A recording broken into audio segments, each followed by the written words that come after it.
Today I'm going to explain a scientific classical Vedic astrology technique for finding out which planet is the strongest planet in your chart.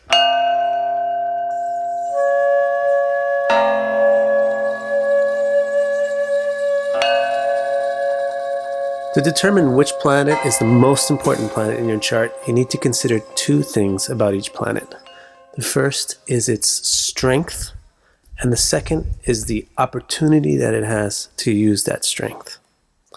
For example, many people have a lot of power or strength in a certain area, but if they don't get the opportunity to show that talent or strength or power, then nothing really becomes of it. So, it's really a question of a combination between strength and opportunity to use the strength. And this week, I'm going to talk to you about how to calculate strength. And next week, I'll talk to you about how to calculate the opportunity to use strength so that you can get a full picture. Classical Vedic astrology has an excellent mathematical method for calculating the strength, the raw strength of each planet. It's called the sad-bala. Now, bala means strength, literally, muscle power. And shad just means 6. It's just a number. So it really means that there's 6 types of strength involved in calculating the overall strength of a planet. What are those 6 types of strengths? And here they are. There's the planet's inherent strength, then the strength that it gets from its position, or its direction, or the time of the day, or time of the year, time of the month, or the type of motion that it has, and also the aspects that it gets. Now, as you can see from this chart, not all of the strengths are equally important. There's a lot of math involved here in calculating the numerical value for each of these assessments and then weighting it with the other ones. I'm not going to be able to go into all those details in this YouTube video, but if you take my level 3 courses, you'll definitely get into all these details and learn how to calculate it. So if you want to find out more about my courses, it's all on my website, vicdecara.com, and then just click over to courses or just go straight to vicdecara.com/courses.html. But what I am going to describe for you right now, right here, is the overview, the big picture of what this sad-bala is all about. And I'm also going to explain Planetary War, because Planetary War is directly related to the planet's strength. So if you're thinking, man, I think I'm going to go watch another video right now because this is too much calculations going on here. Well, keep watching this video anyway, just to understand how cool classical astrology is, how detailed it is, and how silly modern astrology has become by comparison.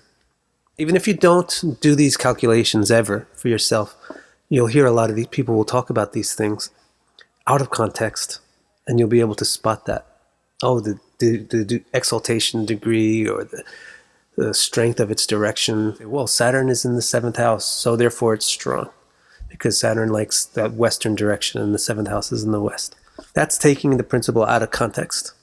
It's not really so important in and of itself. It's all a part of sad-bala. Okay, without further ado, let's get started with this sad-bala stuff.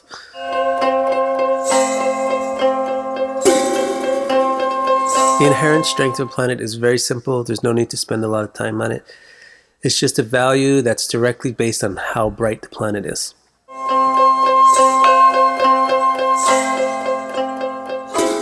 There are 5 sub-considerations within this consideration of position. First, let's look at dignity. Classical sad-bala aims to provide a numeric value for the overall goodness of a planet in a chart. That's why it includes dignity here.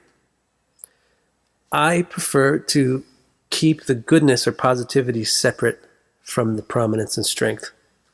So in the calculations that I do for you in my complete chart assessment, I don't include dignity in the calculation of bala or strength. I keep it separately in the calculation of positivity.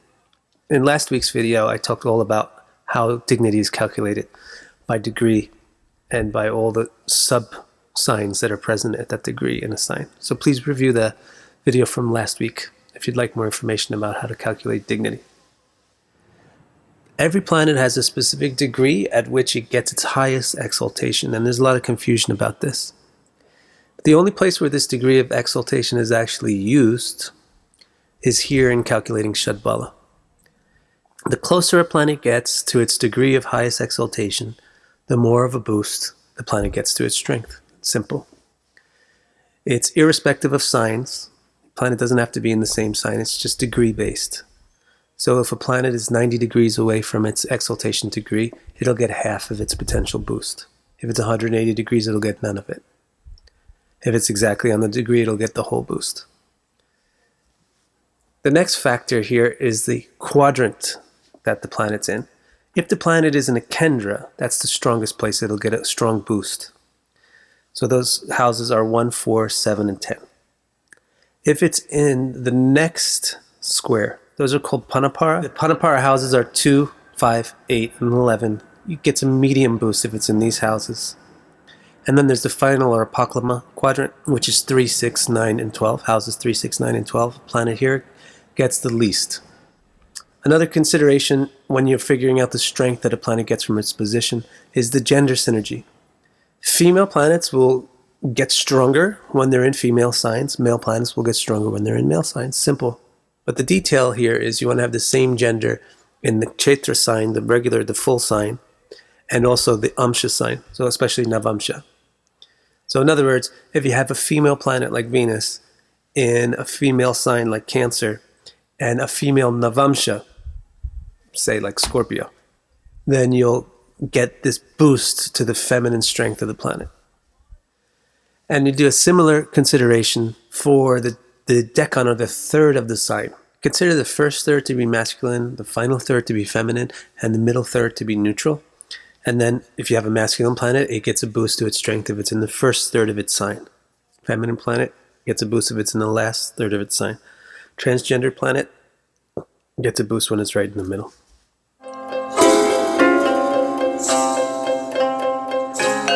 Okay, now we come to the famous and most often used out of context part of sad-bala, which is the strength from direction, called dig-bala. So this is a very simple category actually. It's just that every planet has a favorite compass direction and gets stronger the closer it is to that direction. So all you have to do is remember the directions. It's easy. Jupiter and Mercury like the east. Where's the east? That's the ascendant. So the closer Jupiter and Mercury are to the ascendant, the more of a boost they get to their strength. Saturn is opposite, likes the west. Where's that? That's the descendant, the cusp of the 7th house. The closer Saturn is to the cusp of the 7th house, the stronger it gets. Sun and Mars like the south, which is the 10th house cusp. And Moon and Venus like the north, which is the 4th house cusp.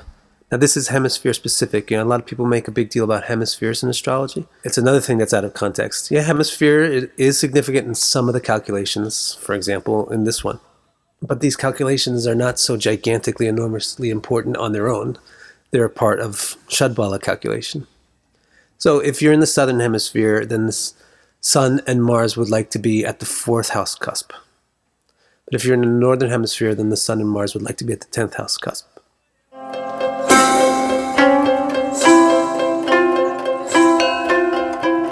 Okay, the fourth component of the 6 components of sad-bala is very interesting. It's the strength that a planet gets from factors related directly to the clock time or calendar time.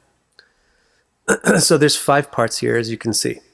There's the day or night, waxing or waning of the moon, the season of the year, and then the 6th of the day, and then finally the planet who rules the year, month, day, or hour. So first of all, day or night. The closer the sun gets to midnight, which means the cusp of the 4th house, then the stronger certain planets get. Those planets are Saturn and Mars, those are malefics, and the moon, the nighttime planet. So the closer the sun is to midnight, the stronger the nighttime planets get.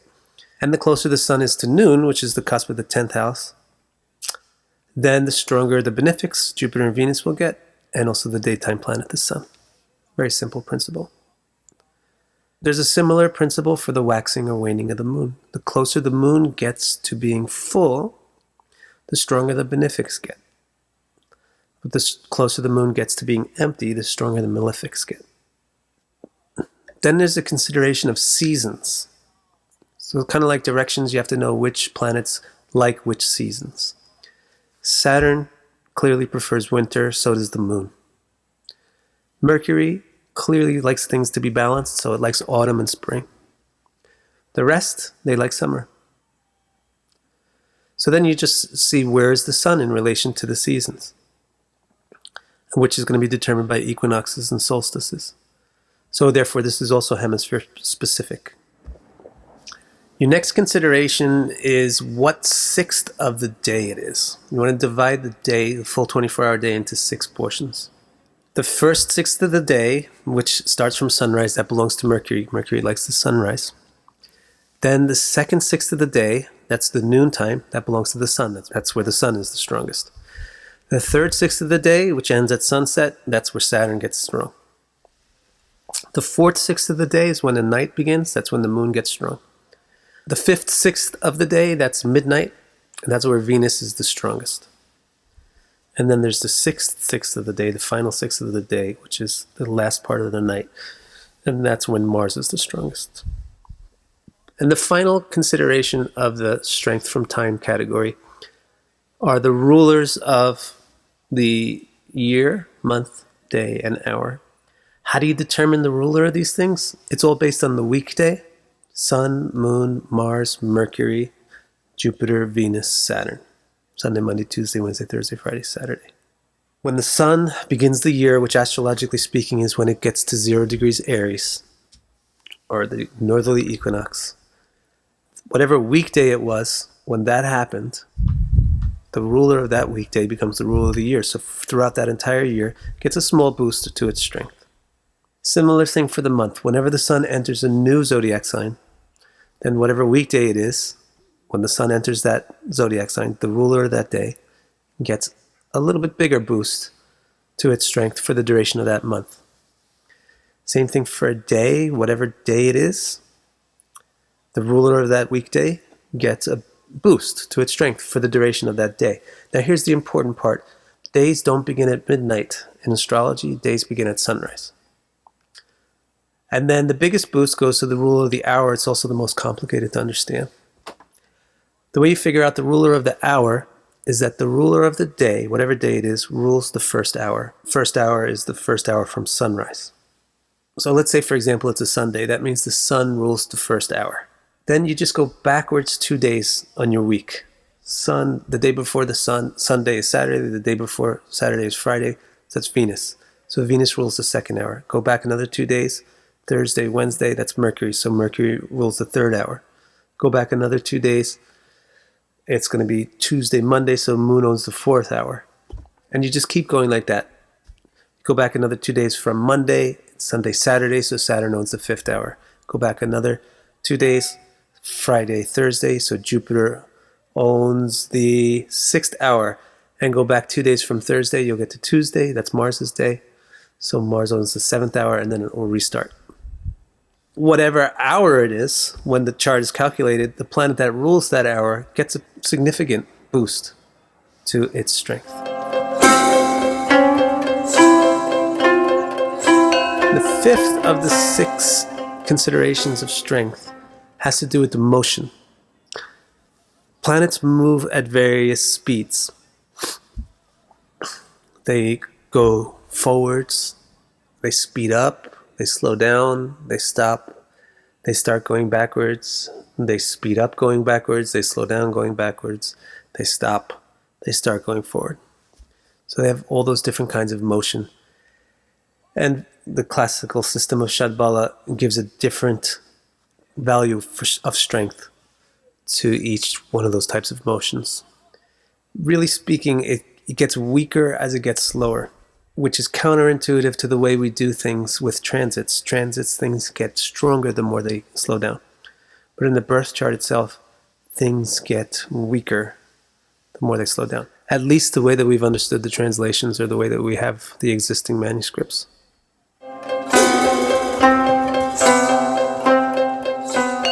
Finally, the sixth of the 6 parts of strength is the strength that a planet gets from its aspects. This one is very simple. The more aspect that a planet gets from benefic planets, the stronger it gets. The more aspect it gets from malefic planets, the weaker it gets. Simple. Of course, there's math involved in this too, but as I said before, if you want to be able to actually do the math to calculate these things, then please take my courses so that you can get to the level 3 courses. And at the level 3 courses, we go through the math and you learn exactly how to do these calculations.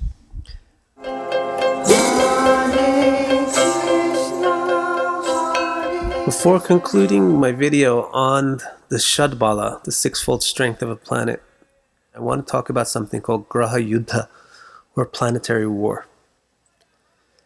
Planetary war happens whenever planets get within 1 degree of each other. Then they're going to have to fight for their space. They're trying to occupy the same space.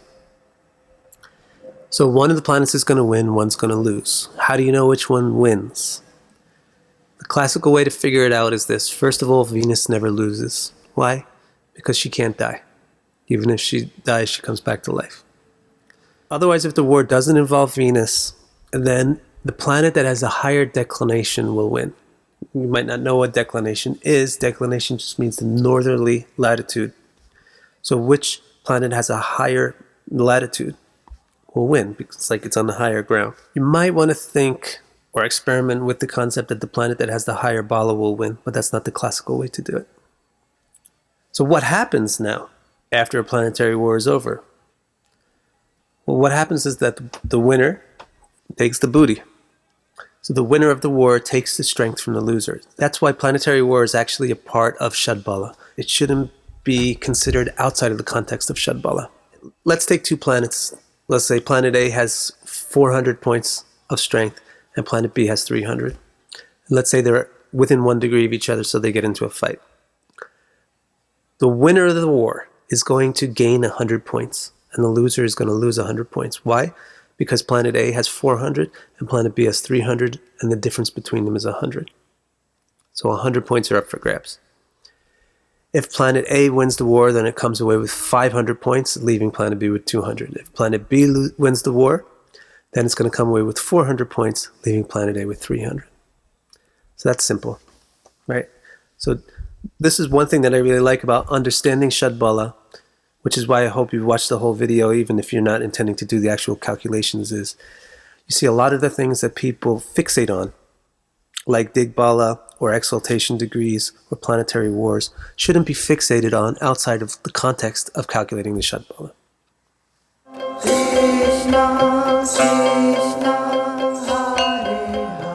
So I'm going to leave you with this graph, which shows you the relative importance of each of the factors that goes into calculating a traditional Vedic astrology sad-bala.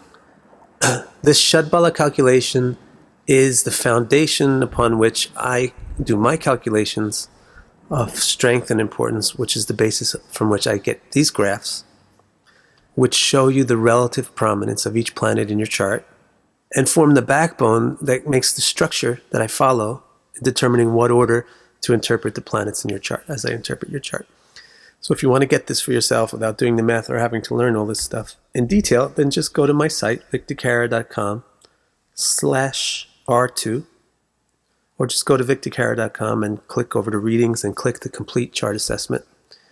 So thanks so much for watching. I hope that this was a very informative video. And I hope that you will also come back for the next week's video, which is going to talk about the opportunity that a planet gets to use its bala, to use its strength, how to calculate that, and how to put the two together to figure out how truly important the planet is in your chart. See you next week.